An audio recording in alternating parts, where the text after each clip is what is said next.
Hi, and welcome to my poster presentation facilitating scalable student-tutor discussions to validate academic integrity. When I talk about academic integrity, I'm framing this in the context of large Australian IT or programming related units. That's where the research took place. However, the tool has been used in all sorts of different units. I'm also not talking about assessment. We sometimes use exams with this approach, we sometimes use other forms of assessment. However, we're not talking about the assessment itself when we talk about this tool and this research.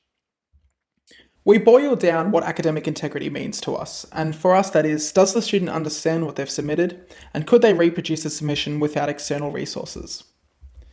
Now, there's three common approaches students take that invalidate academic integrity. The first one is plagiarism. It's where a student has copied chunks or the entire piece of work and submits it for assessment.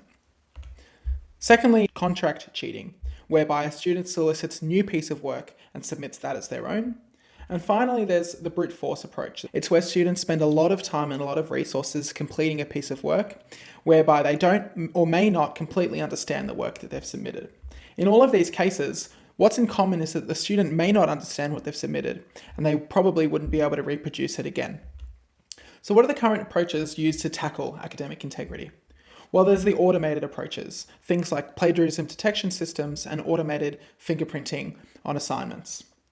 But there's also another approach that we as teachers have been using forever, and that is just building relationships with students, talking about their assignments, learning what they do and don't understand. The problem is this doesn't scale with large online cohorts that we're facing, especially during the COVID-19. Our approach is to use artificial intelligence tools to support and scale those discussions. This work started looking at audio feedback tools in a learning management system. This is the Doubtfire system. It's used at a number of Australian universities. It's open source and free to use. And it features a pretty rich communication panel. Text, emoji, audio comments are all supported. These audio comments are cross-platform using native APIs, so you don't need to use an external audio recorder, file manager, etc. This means that it's really fast and really timely.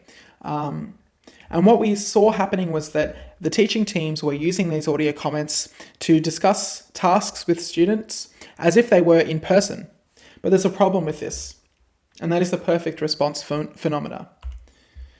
What we're describing here is when you may ask a student how they went in a task, if they have any questions, and you may even quiz them a little bit, can you explain what this function is doing? Can you explain what that parameter is doing, etc. A few days later, you'd get back a response from the student. You play it back and you go, wow, that's a perfect response. You really understood everything I asked you.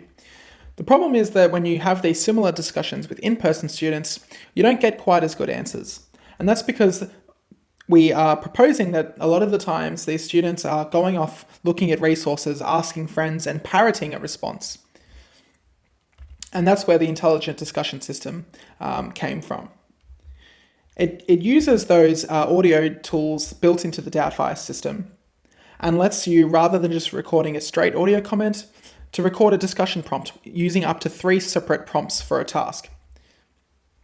These prompts are sent to the system, and before the student can access and listen to your prompts, they must begin the discussion. The discussion phase does a few pretty cool things. First, it makes sure the student's microphone and speakers are working before they actually access your prompt.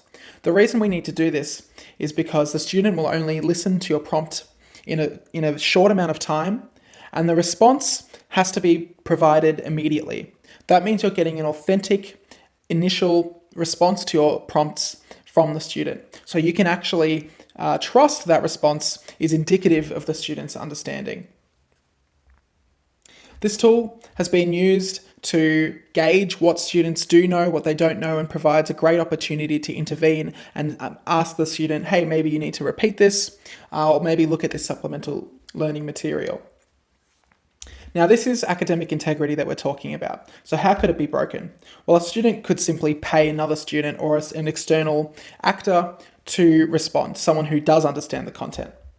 The way we combat this is by asking the student to introduce themselves verbally through the system early, ideally upon enrollment at the university. Anytime a student submits audio or participates in a discussion via Doubtfire, we collect that audio. If at some point we get an audio mismatch, it's a potential indication that someone else has set that discussion for that student. We're using the Microsoft Azure identification service to wrap around this system, and our tool de-identifies and does some pre-processing and wraps it all and integrates it into the Doubtfire system. We've used this tool in a pilot basis at the university, and we have a preliminary result set of 80 students. Many hundred students have used these discussion and audio tools. However, requirements that lower the number, such as needing two audio examples from different days, obviously, you need something to compare it against. And there's some minimum length requirements for the audio that lowers it. In this 80 student study, we found 3 cases of mismatches. 2 of those cases were simply no response. These are pretty easy to intervene because the tutor would have just said back to the student, hey, I didn't quite catch that. We did, however, find one instance where someone else had sat a discussion prompt then earlier on via that user's profile. This has been raised to our internal university processes for academic integrity. The tool costs about 6 cents per student, and that's just the cost of the Azure service. To conclude, we're trying to foster academic integrity by building relationships with our students. The AI in the tool helps us scale those discussions that we like to have. And again, the end goal here is not to catch students out, but to identify learning opportunities for students. I'm really looking forward to the Q&A session later. Thanks.